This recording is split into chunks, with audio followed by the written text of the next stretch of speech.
तो काफी दिनों के बाद में iQOO ने अपना एक नया फोन लॉन्च करा है और वो है iQOO Z11 Lite। iQOO ने इस फोन जो डिजाइन किया गया है वो स्टूडेंट्स के लिए है, ताकि जो कॉलेज वर्क और अपना प्रोडक्टिविटी और डेली लाइफ में जितना एक्सपीरियंस होना चाहिए उस हिसाब से इस फोन को डिजाइन करा गया है। और इसकी यार डिटेल में और एक थोड़ी सी क्विक रिव्यू के हिसाब से पूरी बात करेंगे कि किस तरीके का ये डिवाइस निकल कर आता है। अनबॉक्सिंग एक्सपीरियंस में आपको ऑलमोस्ट सब कुछ मिल जाता है। तो रही बात डिवाइस के फर्स्ट लुक को लेकर, तो काफी इंटरेस्टिंग डिजाइन बैक से तो देखने मिलता ही है। यहाँ पर इन्होंने दो कलर लॉन्च करे हैं, जिसमें से पहला कलर है सोलार फ्लेम और जो मेरे पास है वो है मिडनाइट ब्लू। पीछे का जो बैक पैनल है वो काफी अच्छा खासा प्रीमियम देखने मिलता है। साइड का फ्रेम यहाँ पर आपको प्लास्टिक ही निकल कर आता है और पीछे की तरफ डायनेमिक लाइट आपको मिलती है, जो बेसिकली कॉल नोटिफिकेशन वगैरह के टाइम पे आपको काम में आ जाएगी। और हाँ, फोन का इन हैंड फीलिंग जो है ना काफी ज्यादा हल्का देखने मिलता है, मतलब कोई भारी भरकम डिवाइस तो नहीं बना है। IP65 की रेटिंग आती है, मिलिट्री स्टैंडर्ड 810H निकल कर आता है और dedicated micro SD card slot आता है, जिस पर आप सिम कार्ड इवन एक मेमोरी कार्ड भी लगा सकते हो। और सबसे इंटरेस्टिंग बात, नीचे की तरफ 3.5mm जैक का पोर्ट आता है, यानी कि ईयरफोन लगा सकते हो। बाकी फ्रंट से अगर देखते हो, डिस्प्ले 6.74 इंचेस का निकल कर आता है, जिस पर आपको एक वाटर ड्रॉप नॉच भी देखने मिलती है। बाकी इस पर 1200 की निट्स आती है, जो कि एक डेली सिनेरियोस के हिसाब से परफेक्ट है। इंडोर में कोई ज्यादा तकलीफ नहीं है, आउटडोर्स में भी मोस्ट ऑफ एक्यूरेट तरीके से काम करी जा रही है। बाकी ये IPS LCD डिस्प्ले है, ऑल्सो ये HD+ डिस्प्ले निकल कर आती है और आई प्रोटेक्शन सर्टिफिकेशन भी आ जाता है। तो रात को लेट नाइट तक पढ़ रहे हो, कुछ आर्टिकल वगैरह देख रहे हो तो इजीली रीड कर सकते हो, क्योंकि आई प्रोटेक्शन अच्छे से निकल कर आता है। बाकी डिस्प्ले की ब्राइटनेस, कलर वगैरह पंची निकल कर आते हैं। 120 हर्ट्ज की रिफ्रेश रेट एक अच्छी तरीके से काम करता हुआ दिखता है। बाकी HDR तो नहीं है नेटफ्लिक्स पर, बट यूट्यूब पर आप 2K तक का कंटेंट प्ले कर सकते हो, पर 1080p मेरे हिसाब से ज्यादा रिकमेंडेड रहेगा। और रही बात स्पीकर एक्सपीरियंस को लेकर, तो अभी 50 पर है, 100 हो गया, नाउ ये 200 पर है।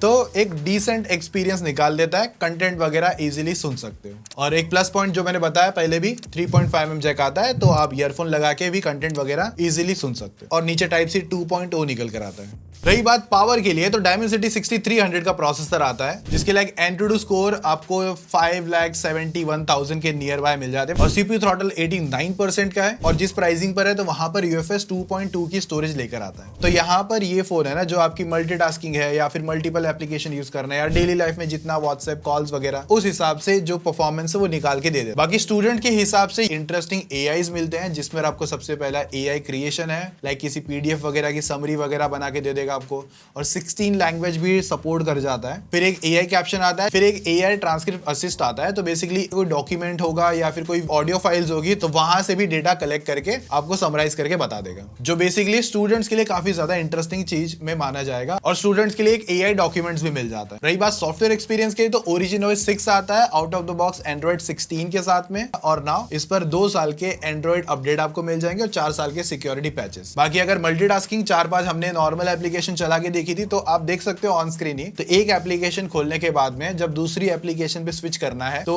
कितना टाइम ले रहा है वो आपके सामने रियल टाइम पे मैं एक टेस्ट करके दिखा दे रहा हूं, ताकि एक बेटर आइडिया लग जाए प्रोसेसर किस तरीके से काम कर रहा है। बाकी इस फोन पर 6500 mAh की बैटरी निकल कर आती है और बॉक्स के अंदर 44 वाट का फ्लैश चार्जर आता है। बाकी iQOO ने क्लेम किया है कि 36 मिनट के अंदर फोन 50% चार्ज हो जाता है, और हमारे टेस्ट के हिसाब से 50% 39 मिनट्स लेता है, और पूरा फोन चार्ज होने में नियर बाय 1 आवर 18 मिनट लगता है। और ये हमने टेस्ट किया है, ब्रांड के नंबर्स नहीं है ये। कैजुअल टाइम पास वाली गेमिंग अगर आपको करनी है, तो वो आप इसके साथ कर सकते हो। बाकी 5G डिवाइस है। कनेक्टिविटी के यहाँ पर हमने download and upload speed test हमने किए हैं नेटवर्क्स पर भी और वाईफाई पर भी, और डुअल बैंड वाईफाई भी सपोर्ट करता है। बाकी अगर आप एक लो कवरेज एरिया पे जाते हो ना, तो इसके अंदर एक AI सुपर लिंक आता है, तो वहां पर अच्छी और बेटर स्ट्रेंथ निकाल के देगा सिग्नल्स को, लाइक खासकर लिफ्ट में हो या बेसमेंट या पार्किंग, इन सब एरियाज में। बाकी टोटल 27 सेंसर्स आते हैं इसके अंदर, और साइड माउंटेड फिंगरप्रिंट सेंसर आता है आज के टाइम पे इसमें, जो कि मोस्ट ऑफ तरीके से एक्यूरेटली काम करता है। और प्रॉक्सिमिटी सेंसर भी डेडिकेटेड वाला मिलता है, सॉफ्टवेयर बेस वाला नहीं है। बाकी 6GB वाले वेरिएंट्स पर आपको है ना प्राइवेट स्पेस मिल जाता है, लेकिन अगर इसके नीचे जो वेरिएंट्स होंगे ना, वहां पर नहीं मिलेगा। रही बात कैमरास को लेकर, तो एक मेन कैमरा 50 MP का आता है सोनी सेंसर के साथ में, और एक फ्रंट में 5 MP का सेल्फी शूटर आता है। और सीधी बात, अगर कैमरा में देखोगे तो बेसिक है, लाइक डे लाइट में ठीक फोटोज निकाल लेता है, अगर लाइटिंग वगैरह आसपास में बेटर है तो। और यहाँ पर जो सैंपल्स आप देखोगे, तो डिटेल एंड प्रोसेसिंग जो है है वो एंट्री लेवल तक ही आपको देखने मिल जाती है।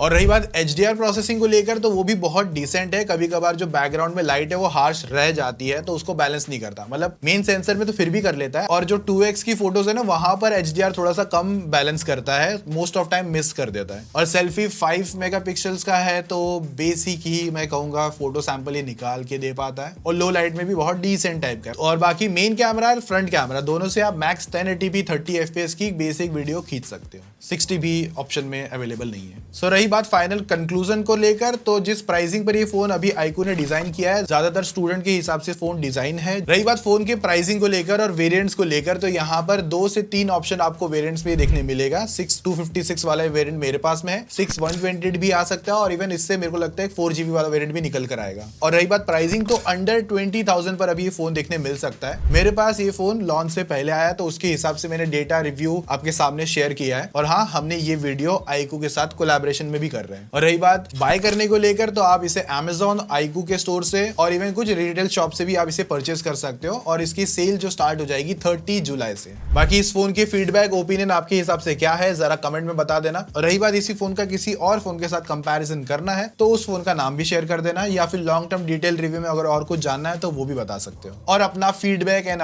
ओपिनियन जरूर कमेंट में छोड़ के जाना भाई, और इवन कोई क्वेश्चन भी होंगे तो वो भी छोड़ के जाना। बाकी आपके इंटरेस्ट के हिसाब से एक वीडियो यहाँ पर फ्लैश हो रही है, तो वो आप क्लिक करके चेकआउट कर सकते हो, और जाते जाते सब्सक्राइब कर देना, ताकि 2 मिलियन के करीब और हम ज्यादा जल्दी पहुंच सके।